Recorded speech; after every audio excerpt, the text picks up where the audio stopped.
الحمدللہ رب العالمین والصلاة والسلام علی رسولہ الکریم فاعوذ باللہ من الشیطان الرجیم بسم اللہ الرحمن الرحیم۔ سامعین السلام علیکم ورحمۃ اللہ وبرکاتہ۔ پچھلے درس میں ہم نے دیکھا تھا کہ اللہ کے رسول صلی اللہ علیہ وسلم نے یثرب والوں سے، یعنی مدینہ کا نام ہے یثرب، تو ان یثرب والوں سے عہد و پیمان لیا تھا اس بات پر کہ وہ اللہ کے رسول صلی اللہ علیہ وسلم کا ساتھ دیں گے۔ جب نبی صلی اللہ علیہ وسلم مکے سے مدینہ ہجرت کریں گے تو وہ آپ لوگوں کا ساتھ دیں گے، آپ محمد صلی اللہ علیہ وسلم کا وہ لوگ ساتھ دیں گے۔ تو وہ کس سے بیعت لی گئی تھی؟ پچھلے ہم نے دیکھا تھا کہ اللہ کے رسول صلی اللہ علیہ وسلم نے بیعت لی، اور وہ بیعت کہلاتی ہے دوسری بیعت عقبہ۔ یعنی عقبہ میں پہلے بھی بیعت ہوئی تھی، یعنی پہلی بیعت عقبہ بھی ہوئی تھی۔ عقبہ کیا ہے؟ یہ گھاٹی کا نام۔ تو الحمدللہ ہم نے تفصیل سے دیکھا کہ پہلی بیعت عقبہ میں کیا ہوا، پھر دوسری بیعت عقبہ میں کیا ہوا، جو عہد پیمان لیے گئے اس کا ہم نے تفصیلی جائزہ لیا تھا۔ اب آخری کڑی دیکھتے ہیں اس کی کہ کیسے اس بیعت عقبہ کا اینڈ کیسا ہوا۔ جیسے پچھلے ہم نے کہاں تک یہ چیز دیکھی تھی کہ آپ صلی اللہ علیہ وسلم نے بیعت لیا تھا کس سے؟ تمام بیعت عقبہ میں جو دوسری بیعت عقبہ میں جتنے لوگ شامل تھے، یاد رکھیں نا آپ لوگ کتنے لوگ شامل تھے وہاں پر؟ تقریباً 73 آدمی تھے اس میں، 62 خزرج سے تھے اور 11 اوس قبیلے کے۔ تو یہ دو قبیلوں کے ملا کر 73 آدمی تھے پورے، اس میں 2 عورتیں بھی شامل تھیں۔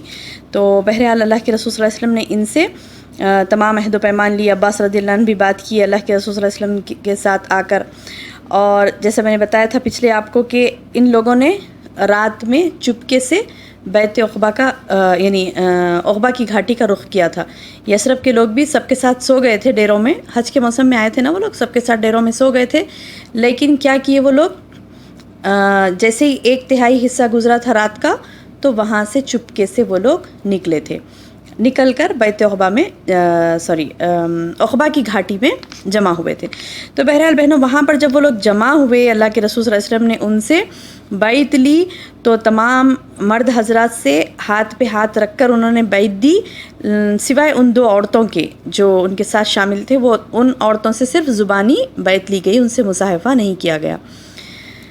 اس کے بعد جب بیعت مکمل ہو چکی تو رسول اللہ صلی اللہ علیہ وسلم نے لوگوں سے طلب کیا کہ وہ اپنے آپ میں سے 12 نقیب پیش کریں، 12 لوگوں کو چن کر پیش کریں، اوس سے تھوڑے، خزرج کے تھوڑے، یعنی جو اپنی قوم کے نگران رہیں گے اور ان کے معاملات کے ذمہ دار رہیں گے، ایسے لوگوں کو چن کر دیجئے۔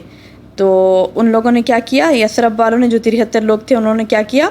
9 آدمی خزرج سے اور 3 آدمی اوس سے منتخب کیے۔ اب خزرج کے نخبہ کے نام جب ہم دیکھتے ہیں تو تاریخ میں کیا آتے ہیں؟ سعد بن عبادہ، اسعد بن زرارہ، سعد بن ربیع، عبداللہ بن رواحہ، رافع بن مالک، براء بن معرور، عبداللہ بن عمرو اور عبادہ بن صامت، منذر بن عمرو۔ یہ 9 صحابہ کہاں سے تھے؟ خزرج کے تھے۔ اس کے بعد اوس سے جو 3 لیے گئے تھے وہ اسید بن حزیر تھے اور سعد بن خیثمہ تھے اور رفاع بن عبد المنذر۔ تو یہ ان لوگوں کو اللہ کے رسول صلی اللہ علیہ وسلم نے، یعنی جب یہ لوگ سامنے اور کہا کہ ان 73 لوگوں نے کہا کہ یہ ہمارے نقیب رہیں گے، یعنی ان کا ہم نے انتخاب کیا ہے، تو اس انتخاب کے بعد اللہ کے رسول صلی اللہ علیہ وسلم نے فرمایا آپ لوگ اپنی قوم کے جملہ معاملات کے کفیل ہیں، یعنی جس طرح حواری تھے نا حضرت عیسیٰ علیہ السلام کی طرف سے کفیل تھے، تو ویسے ہی آپ لوگ بھی تمام قوم کے جملہ معاملات کے کفیل ہیں، اور میں اپنی قوم یعنی مسلمانوں کا کفیل ہوں۔ تو یہ بات سن کر سب صحابہ نے کہا، یثرب کے انصار صحابہ نے کہا جی ہاں ٹھیک ہے۔ تو بہرحال یہ تھی بیعت عقبہ، یہ تھی دوسری بیعت عقبہ۔ یہ نبی صلی اللہ علیہ وسلم کی اب تک کی زندگی میں سب سے عظیم اور اہم بیعت تھی، کیونکہ اس کی وجہ سے کیا ہوا بہنوں؟ واقعات کا رخ بدل گیا، تاریخ بدل گئی اس سے۔ یعنی جب یہ بیعت ہوئی تھی تو اس سے تاریخ کا ایک نیا رخ شروع ہوا، ایک نیا باب شروع ہوا تاریخ کا۔ تو بہرحال یہ بہت اہم بیعت تھی۔ اب جب یہ بیعت مکمل ہو چکی، لوگ بکھرنے ہی والے تھے، تو شیطان نے کیا کیا؟ اس کو پتہ چل گیا اس نے نہایت بلند آواز سے جو شاید ہی کبھی سنی گئی تھی پکار لگائی. کیا پکار لگائی؟ خیمے والوں کیا محمد سے نمٹو گے؟ اس وقت بے دین اس کے ساتھ ہیں اور وہ تم سے لڑنے کے لیے جمع ہوئے ہیں. نعوذ باللہ. اس طریقے کی پکار شیطان نے پکاری. تو رسول اللہ صلی اللہ علیہ وسلم نے فرمایا وہ اللہ کے دشمن، میں تیرے لیے جلد ہی فارغ ہو رہا ہوں، اور لوگوں سے فرمایا کہ اپنے اپنے ڈیروں میں فوری چلے جائیں. تو وہ تمام 73 لوگ جو یثرب کے تھے گھاٹی میں بیٹھے باتیں کر رہے تھے. بیعت تو ہو گئی تھی، نقیب بھی مقرر ہو گئے تھے، یعنی 12 آدمیوں کو چنا بھی گیا تھا. تو بہرحال اللہ کے رسول صلی اللہ علیہ وسلم نے ان کو فوری خیموں میں بھیجا دیا. جب وہ خیموں میں چلے گئے تو پھر جب صبح ہوئی تو قریش نے وہ آواز سنی تھی.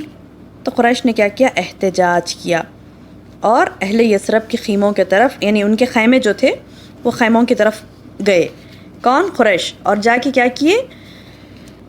مشرکین یثرب سے بحث کرنے لگے اور کہنے لگے کہ کل رات تمہارے کچھ آدمیوں نے محمد سے ملاقات کی. تو یثرب کے مشرکین نے کہا نہیں، یہ باطل خبر ہے، ایسی کوئی بات ہوئی نہیں. جبکہ مسلمان چپ خاموش بیٹھے رہے، یہ سن کر خاموش بیٹھے رہے، کچھ بھی نہیں بولے. اس کے بعد قریش نے مشرکین کی بات سچ سمجھی اور وہ نامراد ہو کر واپس چلے گئے. لیکن بعد میں یہ ہوا کہ قریش کو یقینی طور پر معلوم ہو گیا کہ یہ خبر صحیح تھی. چنانچہ انہوں نے کیا کیا؟ سواروں کو لے کر تیز رفتاری سے اہل یثرب کا پیچھا کیا اور سعد بن عبادہ، منظر بن عمرو، ان دونوں کو اذاخر کے مقام پر پکڑ لیا. لیکن منظر بن عمرو نے ان کو ہرا دیا اور وہاں سے نکل کر بھاگ گئے. لیکن سعد رضی اللہ عنہ پکڑے گئے اور انہوں نے کیا کیا؟ انہیں مارتے پیٹتے گھسیٹتے ہوئے مکے میں لائے. لیکن وہاں مطعم بن عدی جو مطعم بن عدی اور ایک صحابی ہیں جو حارث بن حرب، ان دونوں نے کیا کیا؟ انہیں چھڑایا. کس کو؟ سعد رضی اللہ عنہ کو، کیونکہ وہ ان دونوں کے قافلوں کو مدینے میں پناہ دیا کرتے تھے، تو اسی لیے انہوں نے کیا کیا؟ ان کو چھڑایا. بہرحال جب ان کو پتہ چلا، انصار کو پتہ چلا کہ سعد پکڑے گئے، تو انصار نے ارادہ کیا کہ مکے پر دھاوا بول دیں گے. اور وہ لوگوں نے ارادہ کیا اور پلٹ ہی رہے تھے، اتنے میں حضرت سعد آتے دکھائی دیے. تو ان لوگوں نے اپنا ارادہ ملتوی کیا اور پھر وہ مدینہ بخیریت واپس ہو گئے. تو یہ تھی بہنوں دوسری بیعت عقبہ.